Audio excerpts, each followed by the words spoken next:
secara biasa saja dan juga pemahaman hukumnya juga pemahaman hukum yang mungkin standar-standar saja. Jadi secara sederhana bahwa hakim di tingkat pertama itu telah memberikan putusan tentang telah terjadi perbuatan melawan hukumnya. Nah, perbuatan melawan hukum ini dijelaskan 1, 2, 3 apa-apa saja. Ya. Di tahap ini kami menjawab bahwa yang dimaksud dengan perbuatan melawan hukumnya yang tadi dijelaskan tadi bisa kami jawab, bisa kami jelaskan semua bahwa itu tidak sesuai dengan fakta persidangan. Nanti Mas Zaid bisa menjelaskan tuh apa-apa saja yang unsur tentang secara melawan hukumnya itu yang tidak sesuai dengan fakta persidangan. Ya, itu telah diuraikan semua. Itu poinnya di sana. Lalu selanjutnya di perbuatan melawan hukum itu kami jelaskan juga dalam memori banding ini tidak ada mens rea atau niat jahat. Yang sebetulnya itu pemahaman mens rea juga pemahaman yang bukan suatu hal yang baru, itu hal yang prinsip dalam hukum pidana. Dalam pasal 2 dan pasal 3 karena ini adalah delik material harus ada unsur kesengajaan, ada dolus di sana. Maka mens rea wajib ada. Kalau tidak ada mens rea tidak ada perkara ini. Itu juga kami jelaskan di sana.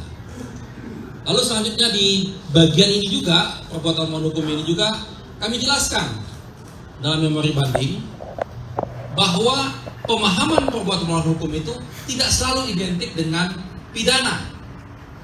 Dia akan menjadi pidana kalau tadi ada mens rea tadi. Tapi seandainya, nah ini juga seandainya, selalu kami sampaikan di setiap kesempatan, seandainya terjadi ada perbuatan melawan hukum yang dijelaskan pelanggaran yang dilakukan oleh terdakwa dalam hal ini Pak Tom Lembong, itu belum tentu pidana. Karena perbuatan melawan hukum itu ada kaitannya dia administrasi negara, ada kaitannya dia perdata. Nah, tetapi dari semua faktor-faktor yang dijelaskan dalam perbuatan melawan hukum itu bisa kami jawab semua. Jadi memang Pak Tom Lembong ternyata tidak juga salah dalam menggunakan kebijakan-kebijakan tersebut. Itu poin pertamanya. Ya. Lalu pada poin yang kedua, ini 2 poin penting, nanti yang lain-lainnya bisa dijelaskan, adalah tentang unsur memperkaya orang lain, merugikan keuangan negara, lalu dengan tujuan untuk memperkaya orang lain. Karena dalam hal diri sendiri, hakim mengakui Pak Tom Lembong tidak memperkaya dirinya sendiri, tapi dianggap memperkaya orang lain. Nah, di sini juga kami jelaskan bahwa itu juga salah. Karena kaitan dengan situ, kaitan dengan unsur ini, ternyata tidak ada yang diperkaya orang lain secara melawan hukum itu tidak ada. Itu satu proses mekanisme bisnis yang sangat biasa dan lumrah. Jadi 2 poin itu yang penting. Kalau nanti sempat kepada pembahasan tambahan kaitan dengan ekonomi kapitalis, nah itu juga menarik tuh. Nanti juga kami sampaikan dalam memori banding. Ini juga mengagetkan kita semua kaitan dengan pembahasan ekonomi kapitalis yang tidak pernah dibahas.